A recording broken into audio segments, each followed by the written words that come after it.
evening, everyone. Uh, Thanks for coming to join our evening meetup. I know a lot of you familiar faces that travel all the way here to CBD area. Thank you very much. Uh, so today we will start with 3 topics, but before that it's the same thing again.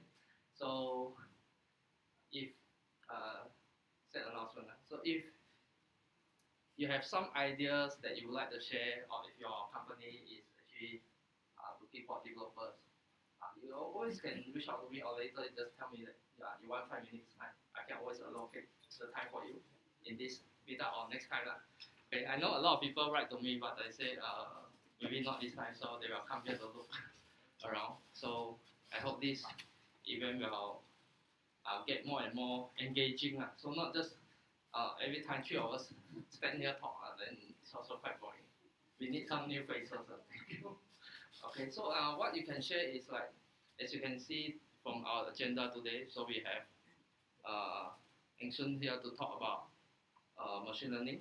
After that, we got B is actually the bot from Marvin, and then C is the custom vision and very exciting stuff from Paul.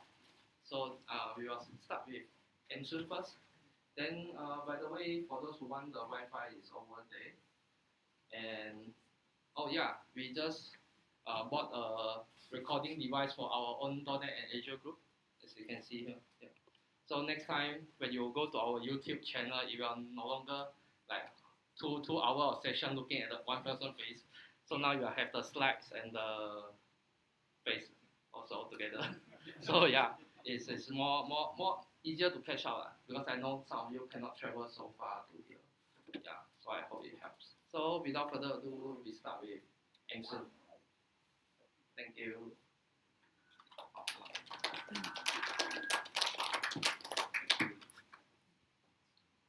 Okay, yeah. Well, okay. Hi everyone. I'm Eng Soon. You can call me Soon, but I will not give you my phone number. Okay, who am I? Microsoft MVP, focused in developer technologies. I'm also speaker in different conferences and travel around the Southeast Asia. Then I'm also certified in Microsoft Azure. Then co-organizer from Malaysia, the .NET Developer Group. And so I am very interesting with cybersecurity, but you don't ask me how to help other people Facebook. This one I will not do because I only help you to prevent. Then because why I like the cybersecurity thing, because when I want to join university, they told me the best way to earn money is you write the virus and at the same time write the antivirus. Okay, anyone know which the virus? No, the antivirus using Python to write. You all know about it? Don't know, right? Then how about machine learning? Do you know how they use at the back end the antivirus are using the machine learning? Don't know, right? Because currently I saw a lot of video. They can write the antivirus in 10 minutes, but I will not share with you later. Then after that, because at the back end side they got their own database. Then they keep on train the machine learning model.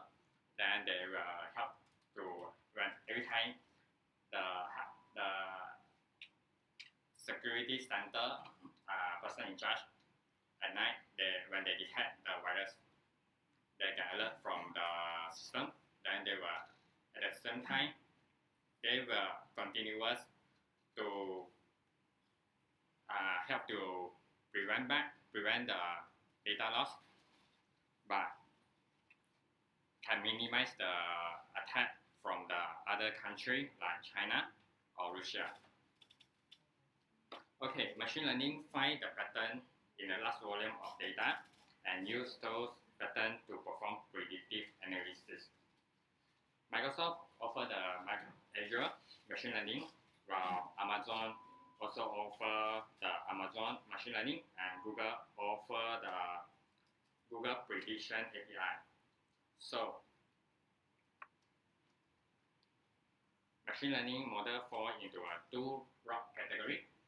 One is the supervised, and another one is unsupervised learning. Most of the supervised learning model use the regression algorithm to compute the outcome. Then how about the unsupervised? Because the clustering, the computer is not trained, but is presented with a set of data and challenged to find the relationship with supervised learning, regression, and classification. Okay, how about this one? I think most of you use this one can detect how old are you. But actually, I think it depends on the people.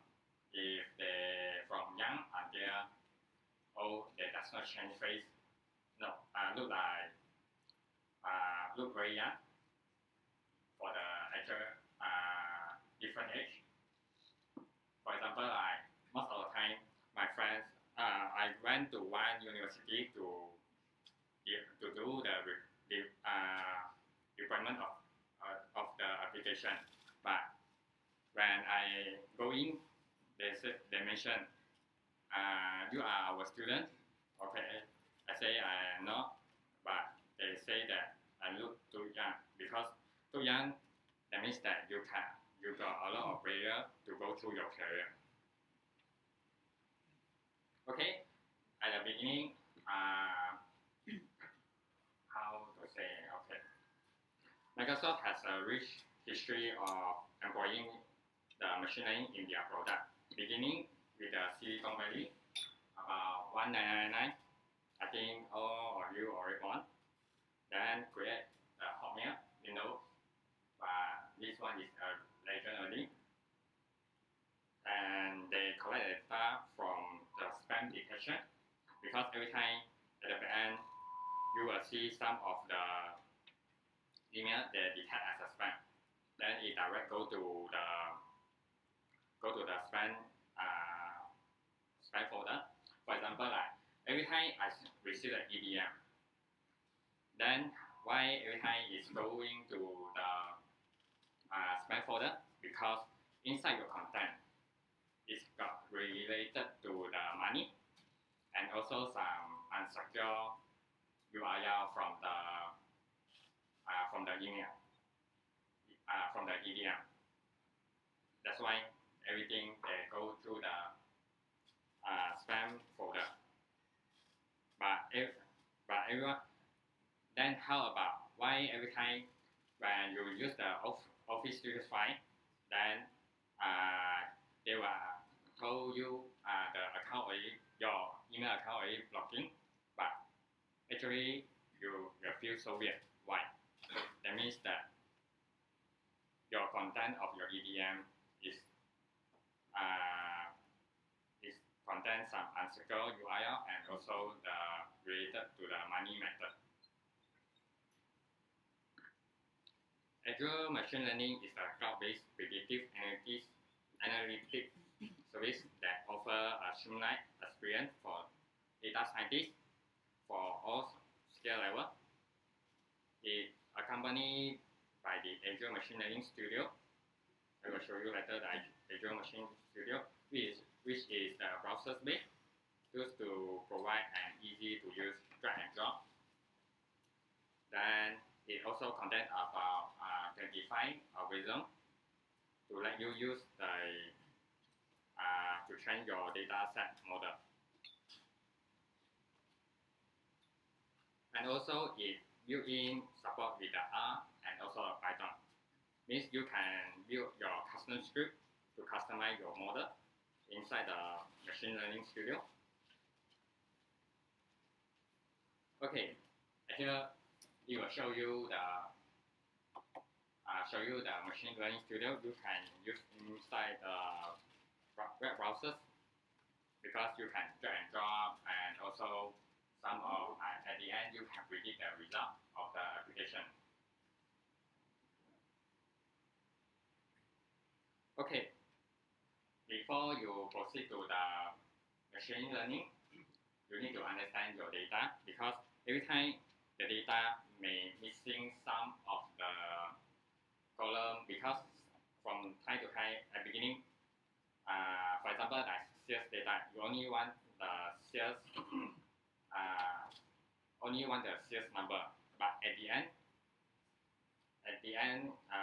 you want the data is with the company location and also company name. But some of the data from the previous, you does not have some missing data like company name or location. Then you also no need to worry about it,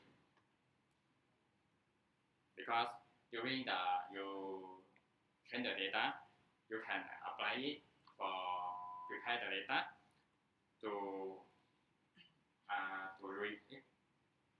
reduce the missing data from time to time, because you can keep on train from time to time, then go for the machine learning algorithm. Then finally you can choose the which algorithm model that suitable for you, because different algorithm model that can get a different result. Okay, I here show you the machine learning algorithm. Okay, at the end, you will get the sample data. We'll show you how accurate of the data. Sometimes, for example, it's more nearly with the axis. Then you will get more accurate of the data. Okay, and here you will see the Azure machine learning cheat sheet, because a lot of time people ask me how we do it, but they don't know the basic about the machine learning. We suggest they go for other language, then before proceed to the Python and this machine learning. Because we are understanding the machine learning, you cannot direct go for the deep learning. Because you don't know how to walk, then you want to learn for running. This is always I told my customer, because one day I found that the question is most common in the other company they want to go for the deep learning. Okay, other than that, how you implement the web service, because inside of the Azure Machine Learning Studio, they also provide you the sample coding for R and also Python. Okay, let me go for demo.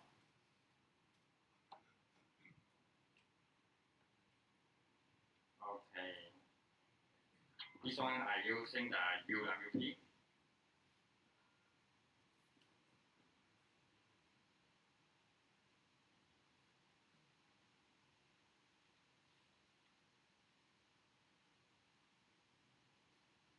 Okay, and here I will, this is my application that will show you about detect the number. At the back end side, I already deploy my data inside the Azure machine learning model. Then how I detect, because I go through the square one by one. Okay, right here.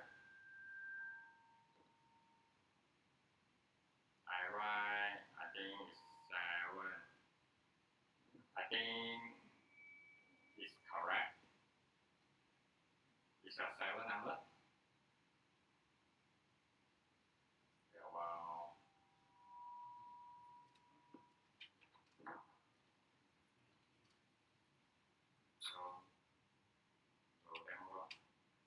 okay, at the end, the result, that means that I already get the 7, but I try another one.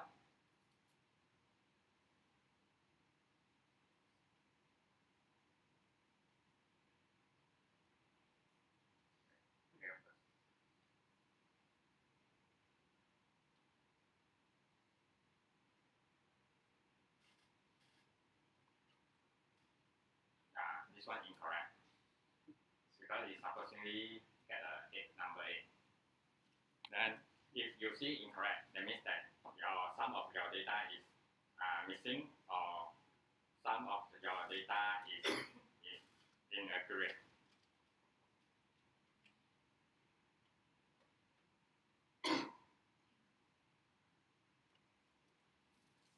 Okay, that's all for my demo. If you got anything, you can get my demo from the GitHub. And also, if you got any problem, can click me and email me. Yeah, that's all. I passing it to Marvin.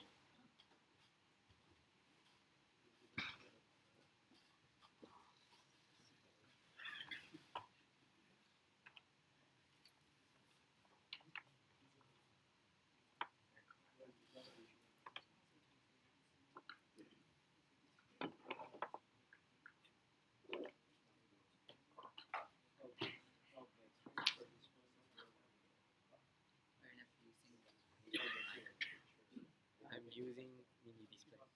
You see recording. Probably not.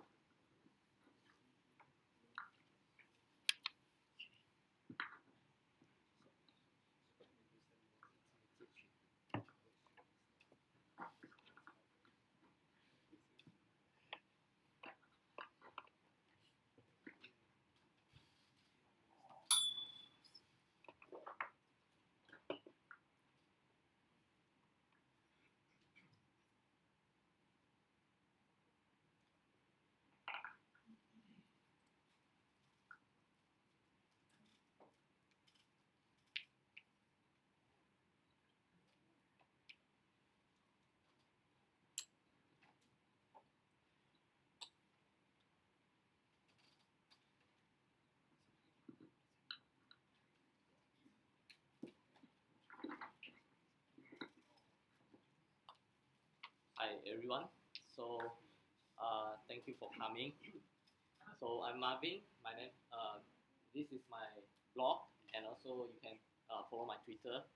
And today I'm going to share about how you can actually create a Q&A bot for your business to serve your customers.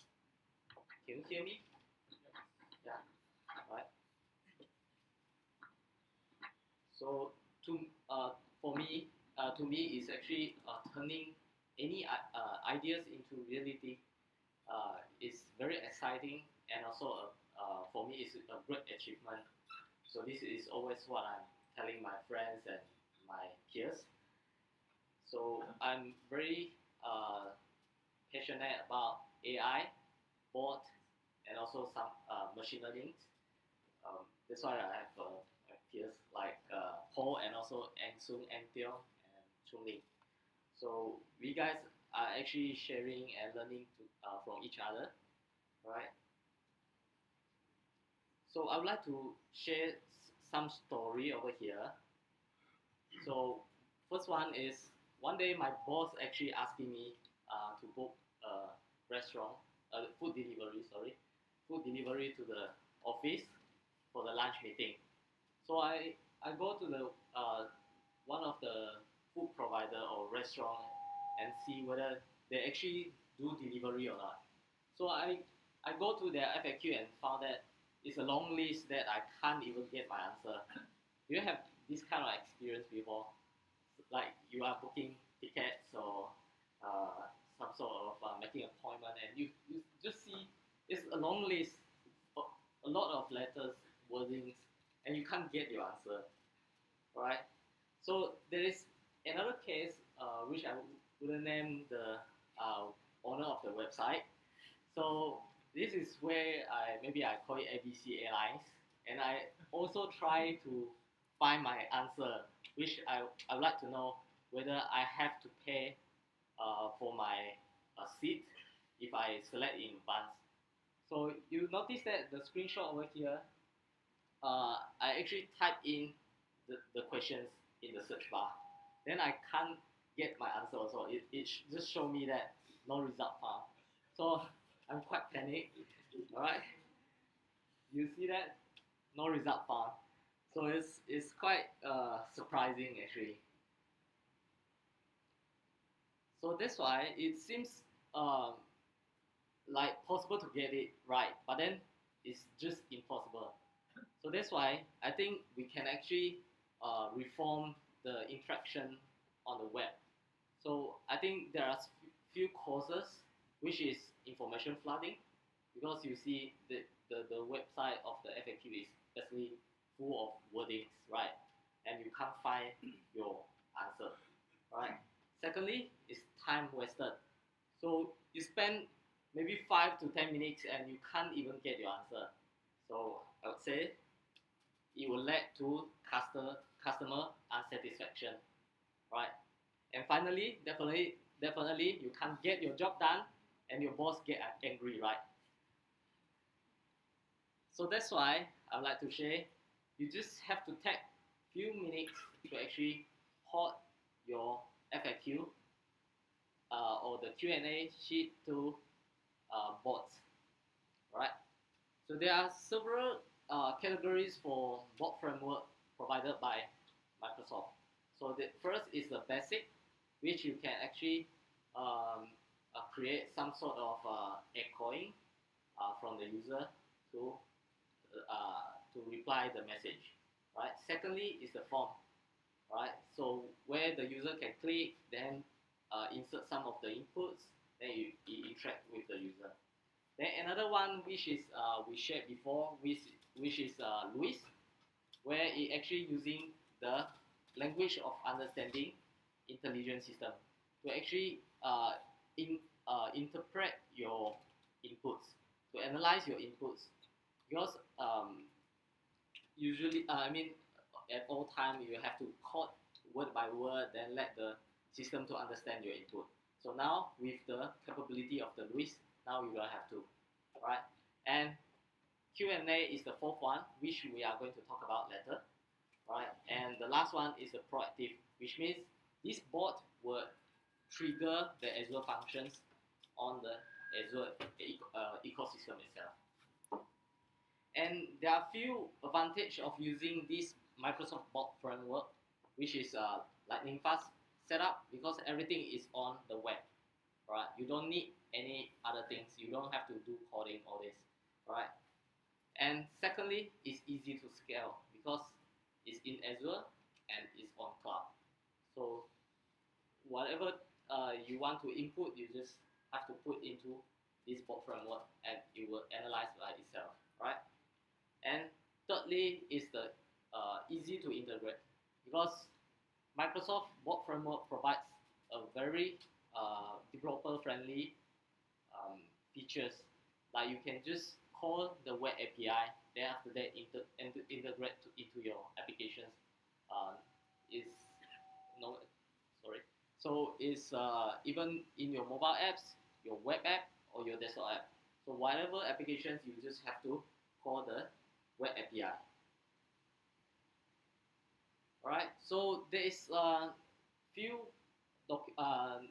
types that is actually accepted by these Q&A methods, which is FAQ, structure document, product manual, and also some of the contents, as long as you have the clear structure list. Alright, and it's very easy to build, train, and publish. So let me share about the walkthrough over here. So I won't call it demo because I think because of the time limitation, so I only have 50 minutes. So I just do screenshots of the setup. so that you guys have an ideas. Then I will share the slides to you guys later on. Alright, and so let's start. So first one is, as long as you have Microsoft account, you just have to sign in at this website, qnamaker.ai. Alright, and secondly, on top of there, so you can see create a knowledge base, right? So, and third is create a Q&A services on Azure. So you can see it's all on Q&A maker.ai. So it will guide you step by step, so you won't get lost in the galaxy. Alright, so you will continue. Alright, so it will redirect you to Azure portal. So now here is where you need an Azure account. So you have to subscribe an Azure subscription. So there is a pay as go service as you go, and also another one is free trial where you can get a 200 credits for three months, I guess. Yeah. Alright. So over here you just fill up all these informations, including the bot name, the Q&A maker name, and also for trial we just have to select free subscription. So there's F0 subscription pricing, and also there is another F0 over here. Alright. Okay. And for the search location, you just have to select the closest one to your customer base.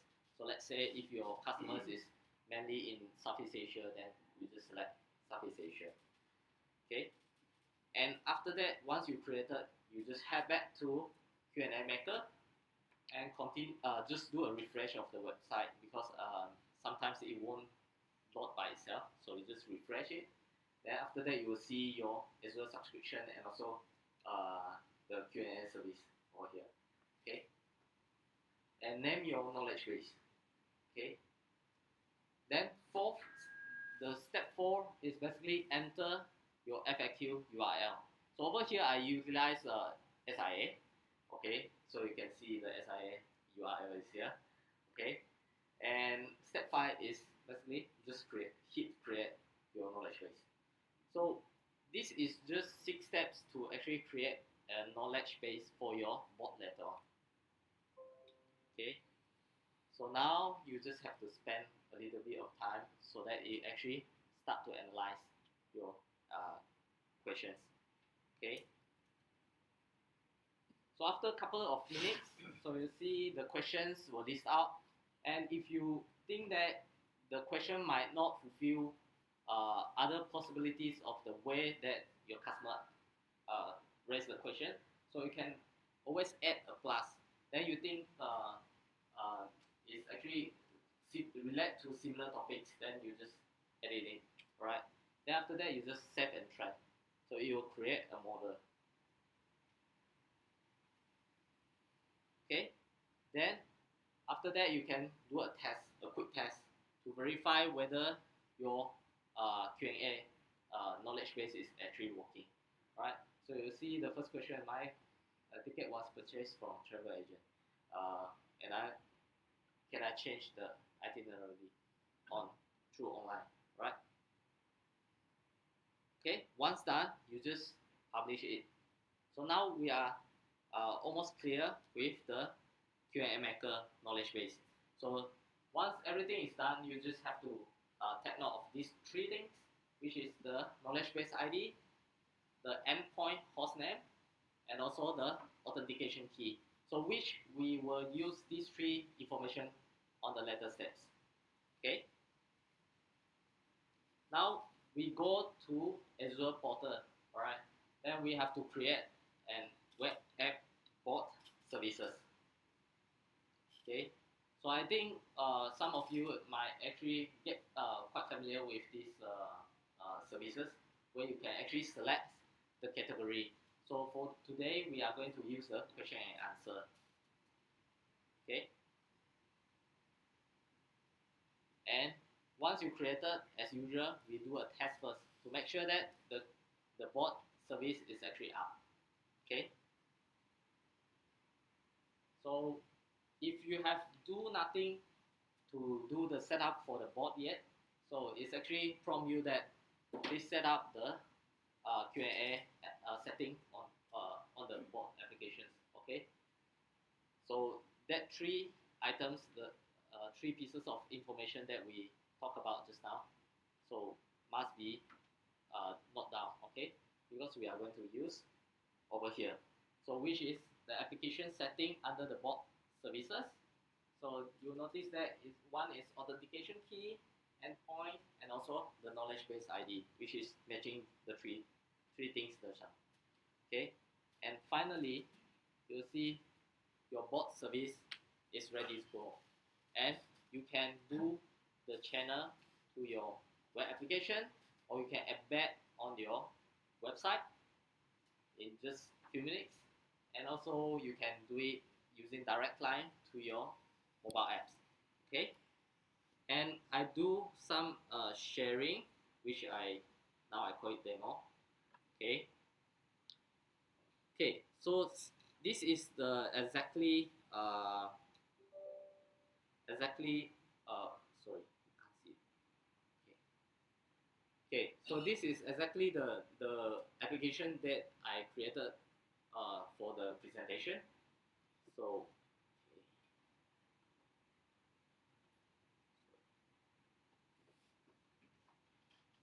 okay, so I have the SIA SQL over here. Okay, so let me do an experiment, so to prove that my bot is actually working.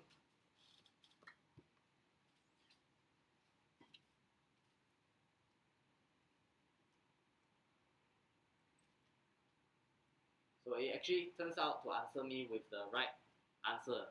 But what if I don't actually include this line, which to tell the users that I'm actually purchasing the ticket from travel agent, right?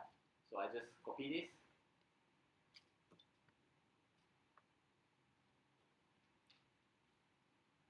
Okay, so it still tell me that no, only tickets are purchased on whatever, blah, blah, blah. Okay, but then my intention is, what if at first I already booked my tickets through SIA website? Okay, so this question might not matching the answer correctly, right? So I just have to go back and I hit my knowledge base. Okay, and I create a new Q&A.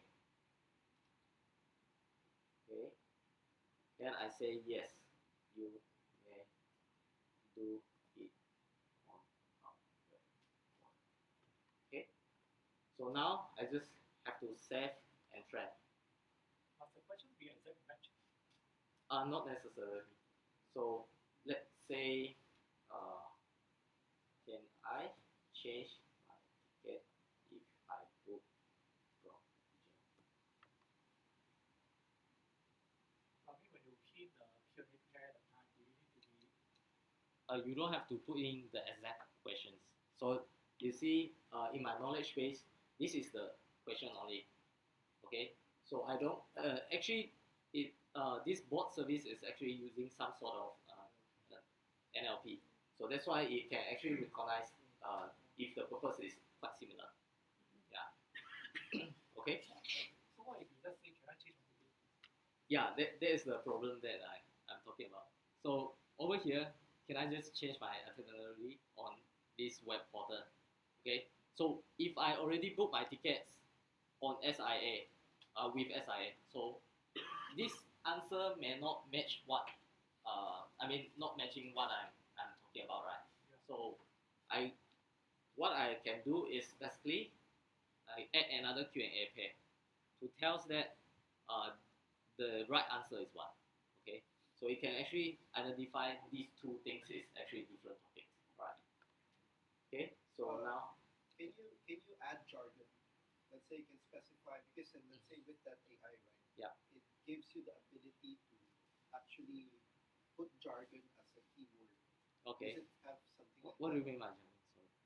Sorry. No, because let's say, can I change my itinerary to Singapore here?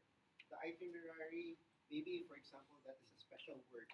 That Let's say only, just ticket. No, Yeah. the spelling is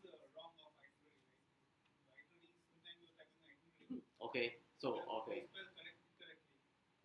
So what do you mean is like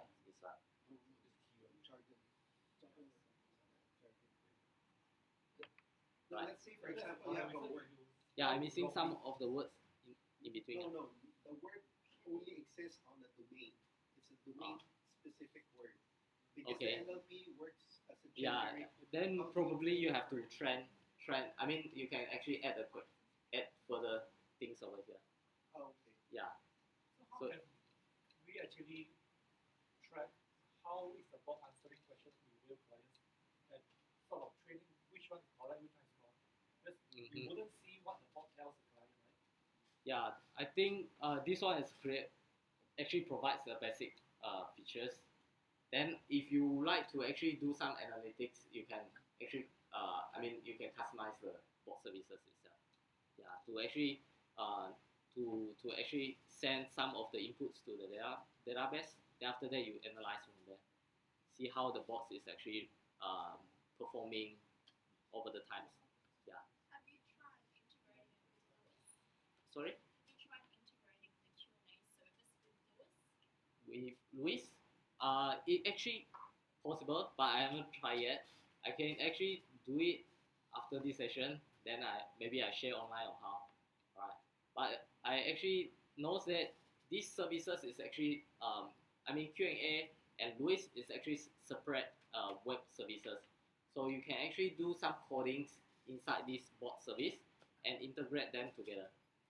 It shouldn't be any problems because they are both different web services. Yeah, right. Okay.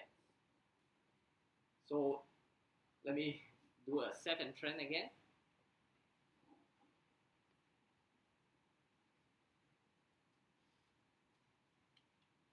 Do you know what benefit using Lewis has over the Q&A service?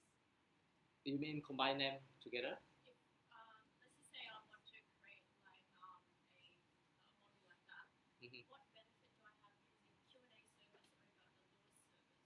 Okay, so Luis is actually allows you to analyze the user input, what is their intention, and it's not meant for Q&A actually.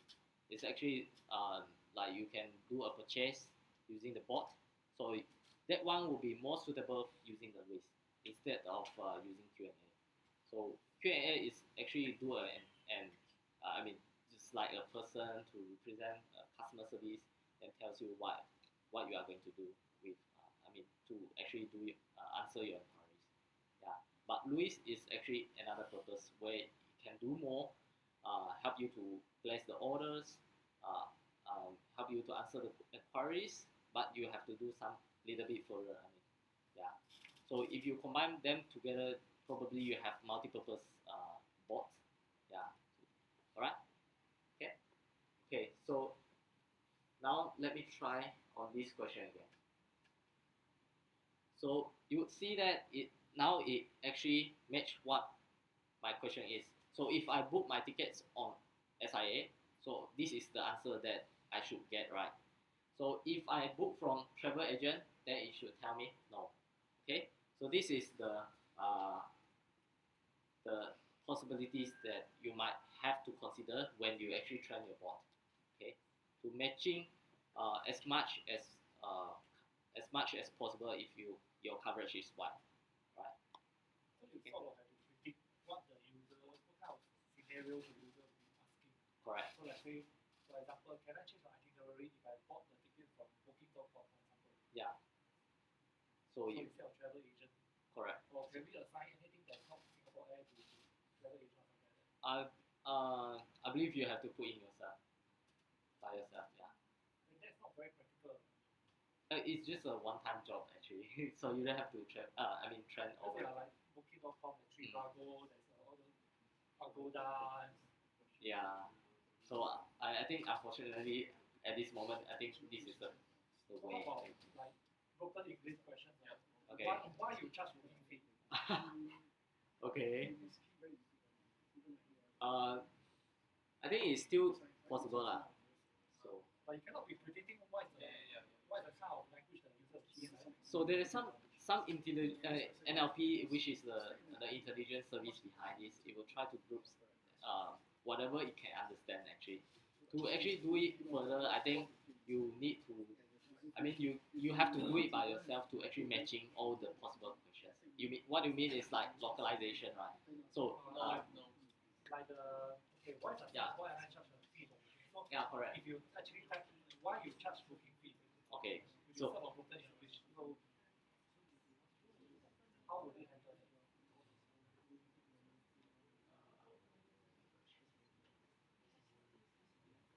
give me a second.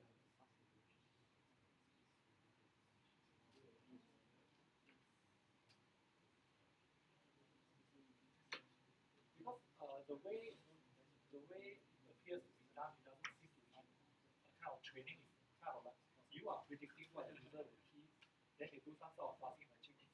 It's not the real machine learning AI now.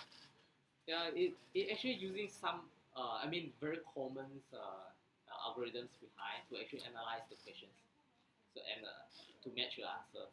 So it might not matching what we are happening in real life, right?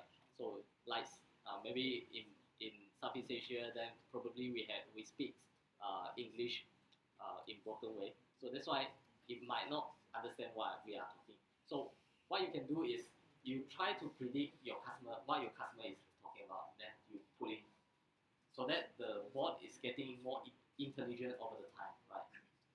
Yeah. So just now the one is like, okay, why you charge booking fee? So it still understand, yeah. Even though it's the question in short, because it will try to find the most common speaking word in the entire world. So that's why if it really doesn't know what you are talking about, then probably you have to put in the questions to actually tell that okay, this question is actually matching to this. Yeah. So what's the default response if there's no answer? It will say, let me try it. Okay. Just like XYZ.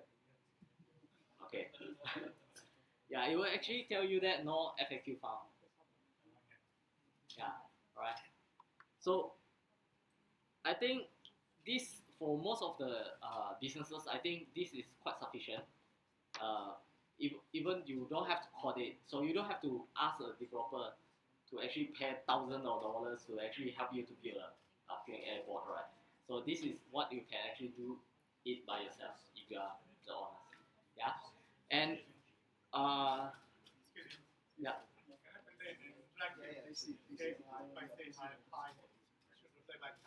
Then that probably you have to using the Louis. Yeah, the combination between Louis and also FAQ. It's actually another web services provided by Microsoft also. Yeah, so you can integrate them together. Alright. Okay. So sorry? Yeah. Yeah, correct. Because there are some code change in the bot service itself. Yeah. So actually, this bot service is actually web applications. So you can do some of the coding to call the web API of the Louis or the Q&A maker. Alright. I think I'm not going to show today. Sorry? Yes, they do actually. Yeah, correct. If for production, definitely you have to pay for it.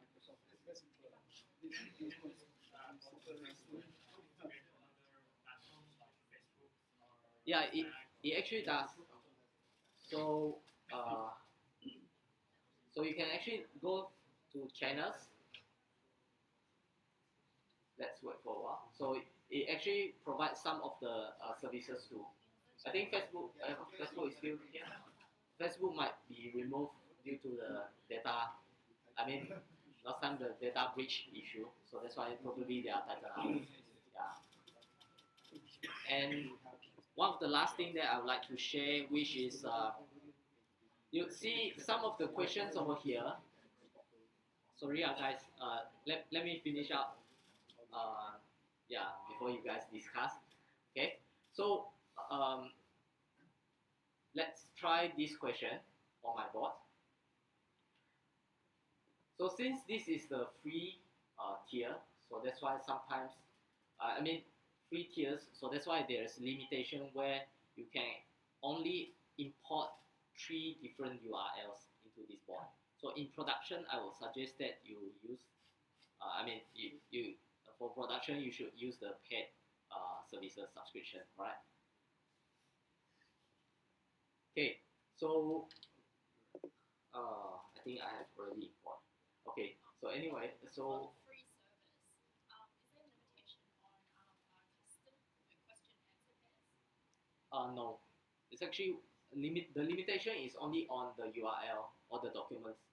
Yeah, so now I have already 3 pairs over here, right? So these are the 3 different URLs over here. So I try to add another one. Let's try. Okay. So and when you try to hit this save and trend, it should tells you that the limit is hit. Okay.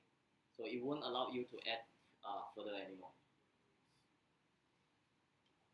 Yeah, as you see, so it's invalid input because the free one is not allowed more than 3. Okay. It doesn't do a client-side validation.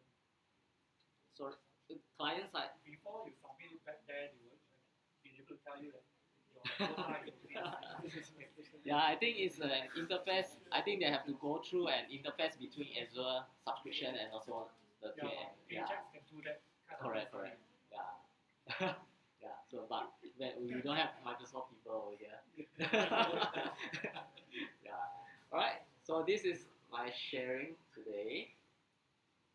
I hope it's helping you guys. Okay. Thank you.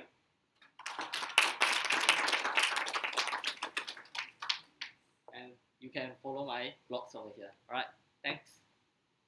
Then I pass on to Paul.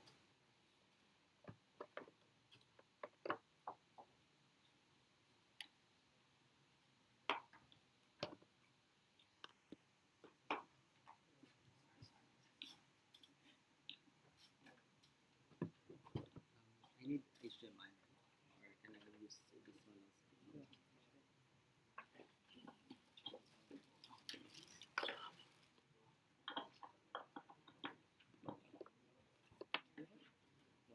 I have. Oh, thank you. No worries.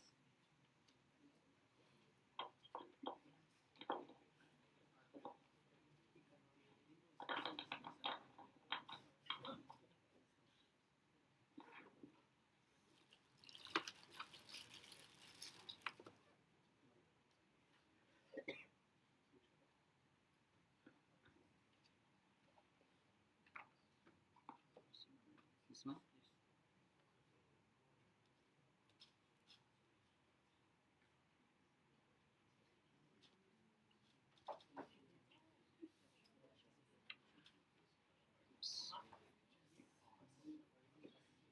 Okay, cool. Hi everyone, I'm Paul, and for those who don't know me, just a little bit of background from myself. I'm a C# developer during daytime at work. Outside work, I do a number of stuff. I also volunteer with DataKind. We use data science to help nonprofits get insights from their data to help their communities better. And I also do hackathons and tech meetups like this. So that's the plan. So for this session, what I want to focus on is on custom vision service. I'll share a bit of background on why I chose this topic, and then a background of the custom vision API. And after that, we'll do a lot of demos. I think I prepared around 5 done, so let's have a go and then see how this custom vision service works. So before going there, I think that was last month or so, we had an event here in the same room. We had Azure IoT Hackathon. What was done there was to explore various Microsoft Azure products and to make something out of it during the day. So our group explored on a new technology provided at that time. It was called Azure IoT Edge. So the basic idea was, or at least the project, the vision was to have a login, a facial login for booking meeting rooms. Nowadays you have like a number of co-working spaces, right? And then those co-working spaces might have like meeting rooms. So we want to use facial recognition to book rooms like remotely and so on. So the solution that we've prepared or developed that time was using custom vision to get the facial recognition and then deploy it on Raspberry Pis, and then you have like lots of Raspberry Pis around there. So that's what's the gist of it. But for this session, I'd like to focus more on the one key part of that demo, which is the custom vision side of the service. That's why we have the custom vision API. So what is custom vision API? It's a Microsoft cognitive service. Microsoft has a lot of cognitive service. You have like facial API. So this is one of the services that they give, and it lets you build custom image classifiers. So it's easy to deploy, build, and improve the image classifier as the time goes by. I think one of the use case for this, apart from the hackathon that we did, was, let's say, some of my developer friends don't really have that experience with machine learning or, let's say, training an algorithm and so on. But we want to have an MVP or minimum viable product to be launched right away in a certain scenario. So I have the images. I want to be able to build a product or a software that uses image classifier, but without me having to spend time training a model or a specific model. So this platform allows you to do that. You don't have to know neural networks in order to build such applications. Yeah. So what does the custom version do well? It works best when the image that you're classifying is like if you have a cat or a dog picture. The cat or dog picture is prominent in the image. So those are the kind of images that usually this classifier is able to work with. And one of the things I like about this is what I'm going to demo tonight is you don't even have to have Azure account at all. All you need to have if you want to try this is a Microsoft account, which is like your Outlook, and you can try this on your own. So I'll share links further later. And then, so this one, as you can see, it's trying to identify whether it's a cat or a dog. But instead of making your own classifier or model, we'll outsource it to custom vision API, and then what we'll get is once we supply the picture, we'll just get the result whether it's a cat or a dog. Yeah. So let's proceed with the demos. The first demo that I'll be using is let's just explore the site and then see how easy it is to use a custom vision service.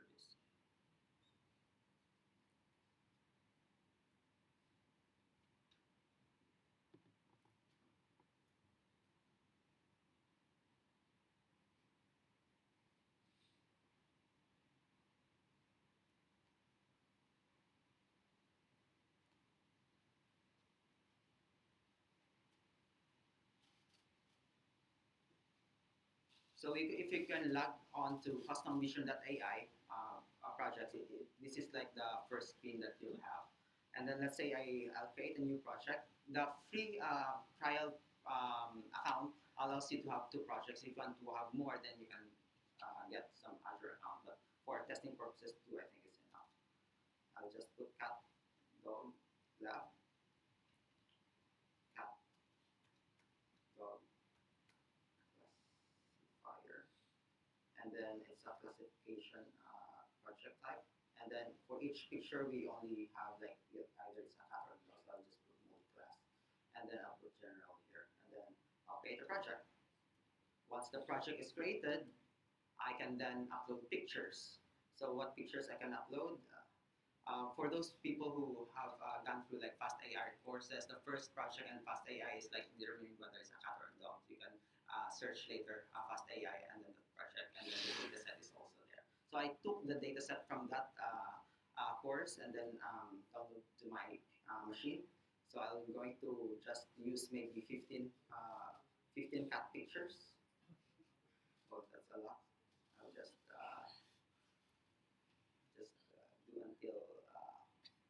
0 to 14, and then label this as cat. Upload 15 files, and then snap is uploaded, and then I'll just upload a set of image for dogs. Yeah, I don't even have to know neural network to do this. I just do the labeling. Oh, this is cat. We need dogs. Okay, sorry. Here,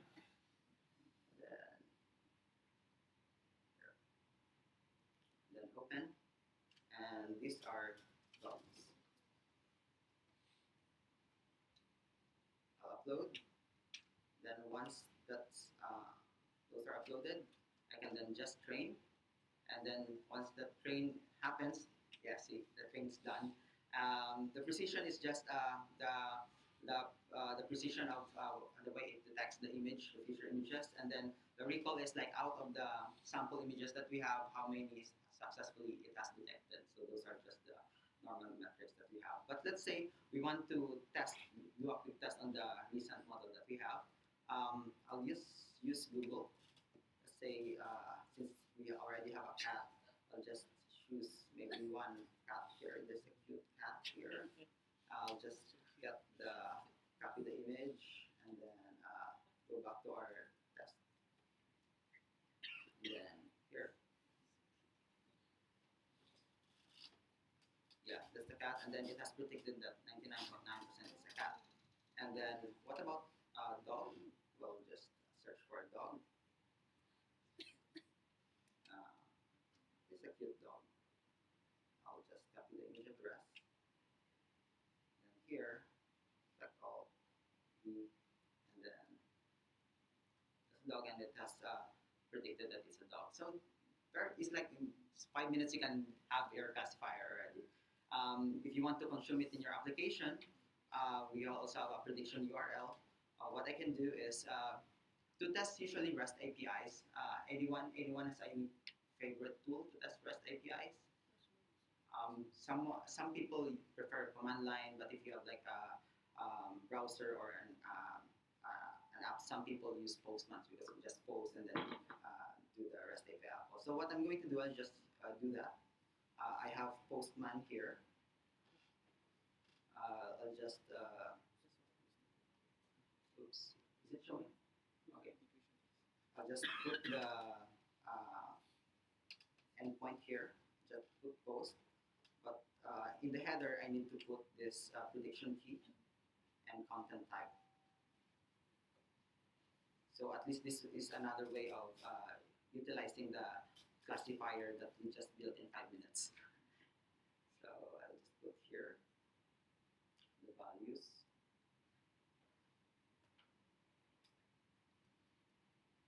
And then I'm going to send JSON over it to predict. And then in the body, I'll just put raw, and I'll just copy this. And this is just a sample PNG. What we're going to do is that dog that we, or let's say another dog. This one looks curious. Copy image address. This image address. Okay, so it's a JPEG. So we'll just place it here, and then see whether it predicted that it's a dog. We'll send it, and you'll get back a JSON result below. It's 0.99% is a dog, and then 0.something is a cat. Then you can use it in your application. So that is like one of the what you call this? One of the ways we can utilize this using web interface and REST API. That's the quickest way. What if you're building a C# application and then you want to utilize this service at all? How are you going to do it? So apart from web interface and REST API, Microsoft also provides a custom vision service API, which you can download as or include as a reference in your C# applications.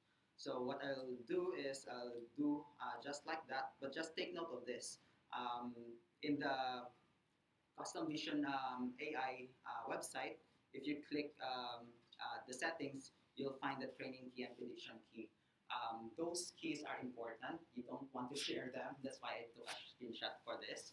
And you'll need that to put inside your application. So I'll just show you how you're going to leverage this over a C# application. I'll share the demos later. So here, just a basic custom vision API demo. I'll just open that up.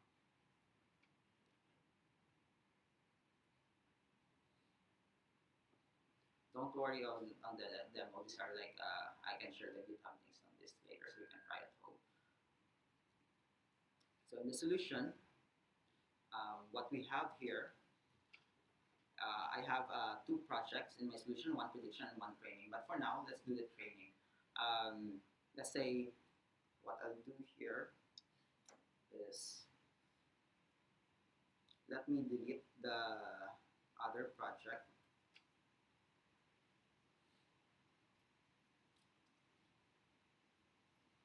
So I have two projects here, right? So trial version only allows me to have two.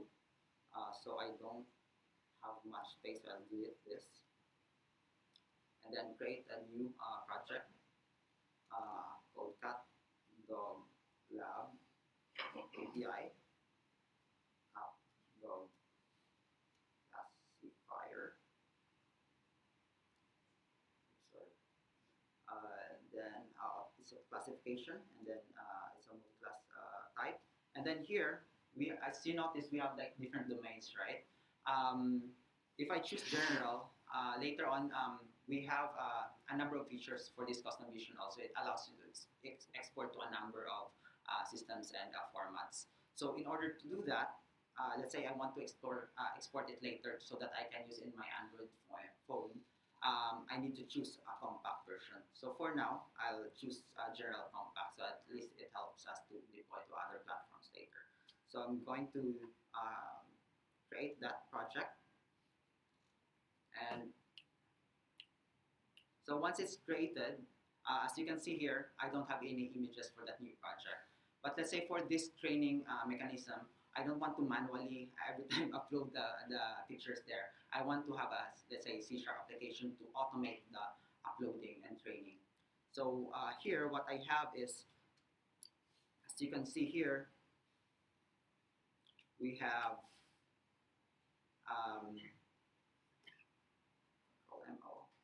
we have uploading of training data as well as training the classifier. So what this will show you is you need to, if I go to the project, right, you can see manage, you get projects. You just need to add this Microsoft Cognitive Custom Vision training because it needs that. And then once you have that, you'll be able to use C# application to be able to upload the images. Let's say it's not only 15, you need to upload like 100 or a few. You don't want to do that manually. So you can do this in batches and so on. And then after uploading, you can automatically train your images programmatically. So that's what we'll do. I'll just kick that off and then give a run instance. And what this will do, I already have prepared images of cats and dogs inside the folder where this solution is residing. So what it currently is doing is it's collecting those, I think I placed 30 images of cats and dogs, and it's currently uploading to the, it's done. So it has uploaded the images to the cloud, and now it has trained. So after the training, if you go back here, and just refresh the page, it has, or it should have uploaded like 30 pictures of cats and then 30 pictures of dogs as well. So that automated the thing. And then of course we can do the quick test and so on. But on the testing side, we can also test the prediction or utilize the prediction programmatically. A while ago we had explored testing the prediction using REST API and via the website, but we want to explore programmatically. So to do that, in the app config, you remember your prediction API and prediction key and training key. You'll put that inside the. Oops, sorry, I should be showing this. Okay. Oops. It should be. You didn't take a picture of that, right? So once you have it there, you're able to utilize the training ID and then do the prediction for in that site. So I just control M O so that you have the getting the project ID because you need the project ID to be able to know which project you need to use in the iteration or prediction. So what I'll do here is I'll just click and then do the debug and run instance. So here you should be able to see, let's say I'm testing like 100 images, and then for each of those I want to predict whether that is a cat or a dog. So what you can see here, I have 5 cats and 5 dogs, and as you can see, it's able to predict at least precisely or accurately. All are 100% correct. Maybe because the picture is really representative of a cat or a dog. Yeah. So that's how we do.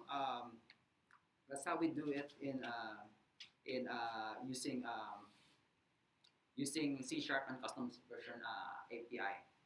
But for this approach, right, you need to be, let's say if you just want to do prediction, you need to be connected to the internet. How about for those cases where I don't have the internet connection, like our, let's say our sample application, I'm in a remote place, I have a meeting room, I still want to be able to recognize the image.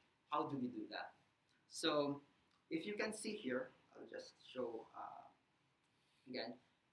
There's a number of ways that this can be exported. I really like custom vision API because if you've explored other clouds, they also have similar like this, but I think this is one of the requested features.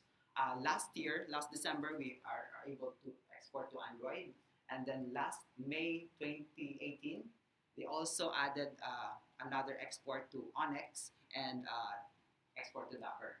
I'll explain more on the Onyx and Docker later. You can export to Core ML also, which runs on iPhone, but I don't have an iPhone currently. So I'll just show the first one for Android. So I have an Android phone. So how easy it is to do is you can just do this. I'll just go back to the site, and then we have the trained images here, right? So if I go to performance, I have this iteration, and then here you can see export. If I click export, you're able to see the number of exports that is allowing us to do. So what I'm going to do now, I'll just export all of them and then try one of each later in the demos. So TensorFlow Android allows us to run the demo or the model inside Android phones. Core ML allows you to run on iPhone. So we're just exporting that and then downloading. So while that is downloading, I'll do another export. Onyx. Onyx is while it's doing stuff. Onyx is open neural network exchange, so that the model that someone has built in PyTorch, I can use in CNTK, or something that I use in CNTK, I can use in let's say TensorFlow. So it's a good thing that community is coming together to have this open exchange format. So I'll just download that as well. For Onyx, what I'm going to do is I'm going to use this model, and if a number of you have heard of on the Microsoft side, they also have like ML.NET, so you can do machine learning using .NET API. So I'm going to consume that in .NET UWP application. So that's Onyx, and then export. The last one is the one that I really like the most because I cannot run it anywhere. I can run it on Raspberry Pi as well, which is Docker. So if I can choose either Linux or Windows, but for this example or demo, I'll just use Linux because that's the one that I currently have set up. So I'll just export it. And for each of these exports, I'll show you how you can utilize it in various applications in a while. Yes. So the export itself is offline, but we are saving the model. Custom vision service is in the cloud. Once you train the model, all the training happens in the cloud. But let's say you're done with the training, you just want to do prediction. I'll export the model. The export, once the model is exported, those models that we have downloaded, you can use it offline. Yeah. So we've downloaded 3. Did I download the Docker file? Not yet, right? I'm going to download it. Let me just copy all the 3 files. So I have the Docker file, I have the TensorFlow for Android, and then the Onyx. I'm just going to copy this and put it in my presentation for export files. So first export demo. We'll do TensorFlow zip. So here, and then sorry, let me just show you a bit.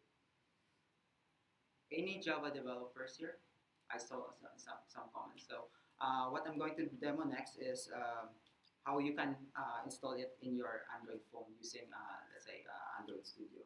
So here, I will show a bit on how it's structured.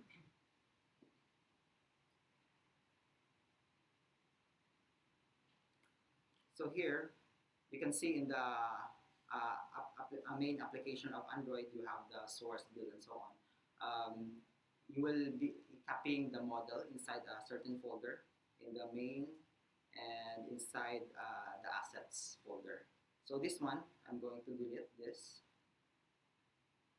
and I'll replace it with whatever we have in the TensorFlow zip.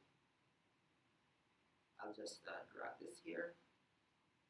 And then as you can see, the labels will be like the cat or the dog, and then the model has the information you need to predict. And then here, I'll just run Android Studio, and then let me connect my phone, Android phone.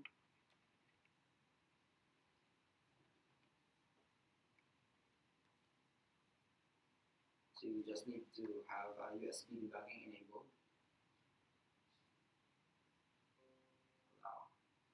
I hope I don't have any like weird messages coming up in the next few minutes. So while it's up, so the model is already inside the folder. So what I'm just going to do is build and then run the application. So here, it's already loaded the project for cognitive services. What I'll just do is, next is, after the platform update is ready, okay, and then I'll just run this. Okay, it's not yet ready. Still, so Gradle, that's what I usually not a fan of the Android Studio, because sometimes the Gradle takes a while to load, like you do in Xamarin. So there's, you can, I think there's also another application which you can search in Channel 9. They did it in Xamarin, but that demo was using the custom vision API. So you still need to connect to the cloud. But I want to show like how you can use in your phone without connecting to the cloud. That's why we have this Android demo. Let me try again. Okay, it's done. Oops. Okay. And then Samsung View Android. Can you see on the right side my phone?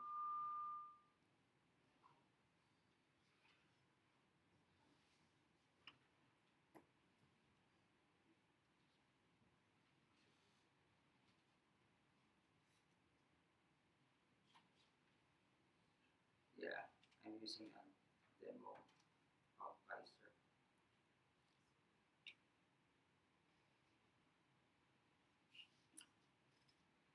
Yeah, that's a cartoon thing.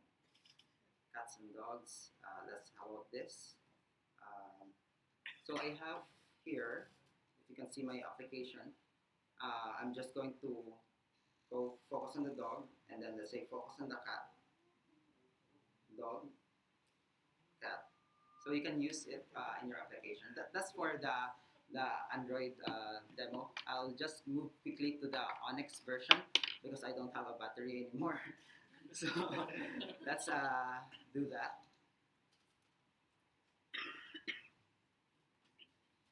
So here, Docker, Custom Vision API, Onyx demo. So for Onyx,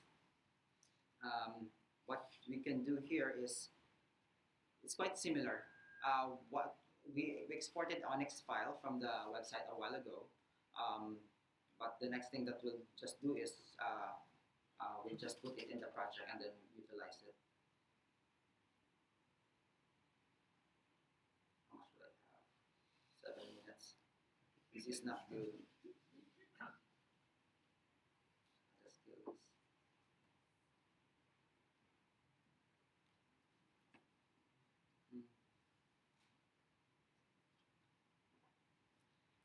Or okay, I'll just show how to do it in Onyx, and then I'll move forward with Docker.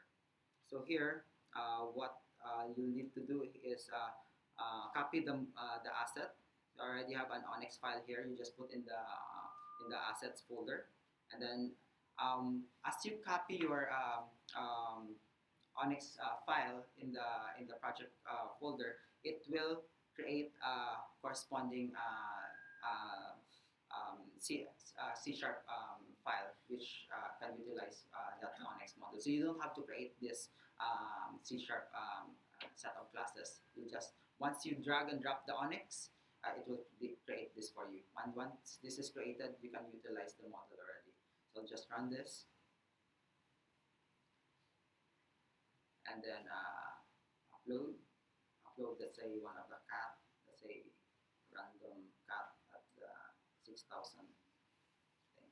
And then so this cat, you recognize that it's a cat. And then let's try one for dog.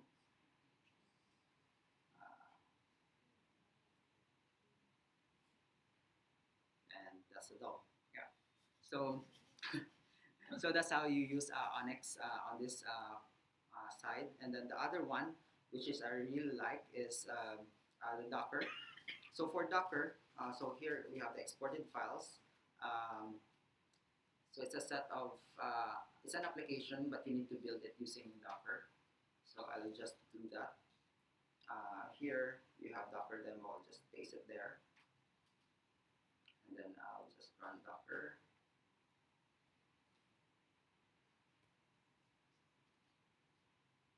But before I do that, let me just point this out. Because not sometimes, even if you follow tutorials and all in the web, right, a number of times, sometimes it doesn't work. And this particular example, if you follow it, it won't work. Why do you think this is wrong? This is the Docker file that is exported from the Custom Vision API. I'm going to feed this back to Microsoft so that they can manage this better. But if you can see on the top, if for people who are familiar with Docker, so you have the OS that your application needs to run on, and then the corresponding libraries. If you've been to one of my talks with data kind and data science related talks, you might seen that I'm advocating for reproducibility of results of analysis. And this particular thing that I'm highlighting is not really that reproducible at all, because who controls the image on this top file, Python? The problem here is whenever there's a new image available in the net, let's say Python, let's say this worked on Python 3.6, for example, and then the other day or a week ago, they upgraded the image to Python 3.7. So sometimes it will break your code if you don't have any like tags or froze the versions of it. Unlike if you have like here in the application side, let's say in the requirements, you can see that the versions are already present. So at least we know what version to use. But here, it doesn't say. It will just load the latest version, which is very dangerous at times. So what I'm going to do is, instead of doing this, what I did the other day was I built my own version of Python and with the corresponding version number, so that 2 weeks down the road, 1 year down the road, whatever demo that I give today is still able to be runnable. Yeah. So let me just get that version.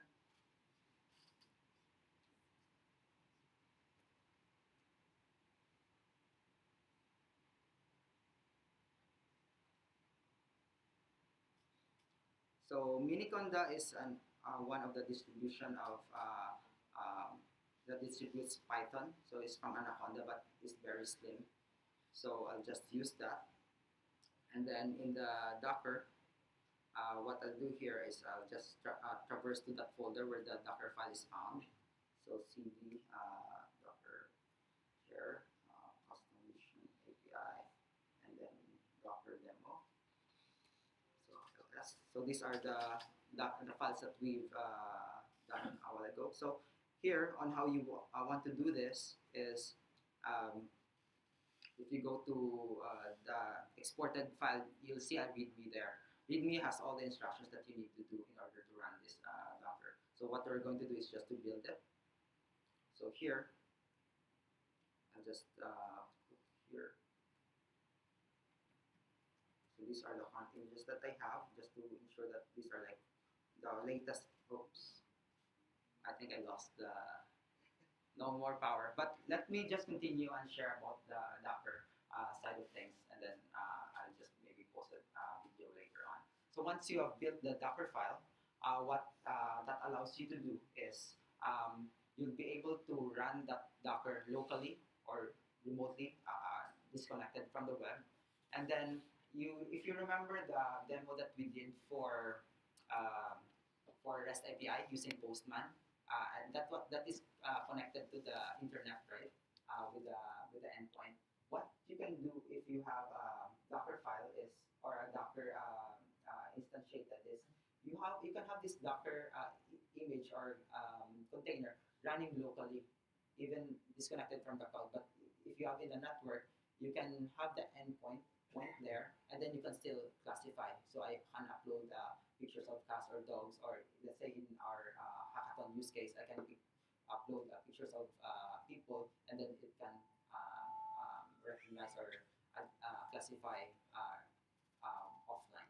Yeah, so that's what I like about Docker. And then you can, since it's in Docker, you can run it on multiple platforms, like even in the cloud or in the Mac OS, Linux, Windows, or even the Raspberry Pi. Yeah.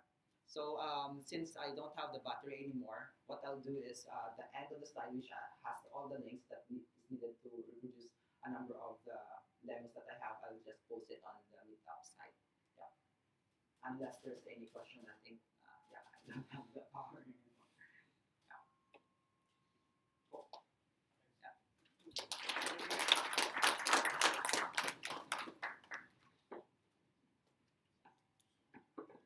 Hello. Okay, so just a few I wrote these notes because I scared I forget to say what I want to say. So first of all, okay, welcome back. So first of all, thanks Microsoft for the venue and the food. Yeah, this one must say. Otherwise, next time I don't have venue. Thank you. And then, okay, but to highlight, because last time got attendees asked me whether it's a Microsoft supported event. No, it's not. Actually, none of us is a Microsoft employee. So don't worry, it's not a marketing event. So why I brought up this is because yeah, accidentally closed it. See, I forgot it. Okay, that's it. So why I brought up this point is because I want to encourage you, no matter which kind of background you are from, whether be developers or not. I always hope that you can come and share, especially maybe some of the project that is very interesting that you are hoping that people can join your team or so on. So please come and share with us. And then, yeah, tonight actually is the largest attendance group that we have for this year. We finally hit like about nearly 100 RSVP, and 30 plus of you attended actually. So I hope we can keep this momentum up and continue to grow this community. And for this video, I will share on YouTube, so our YouTube channel, and also on our Meetup group. So if you have anything that you would like to feedback to us or our speakers, or you would like to tell us what topics that you are interested to hear about, please drop me an email on Meetup, or just share openly on the comment section. And yeah, so actually for those who RSVP for Meetup this time, actually I got asked a small question. So yeah, next time we will continue to get more feedback from you. So please share with us and we will listen to you. And finally, thank you again. Thank you for coming to this event in this late night. Yeah, thank you.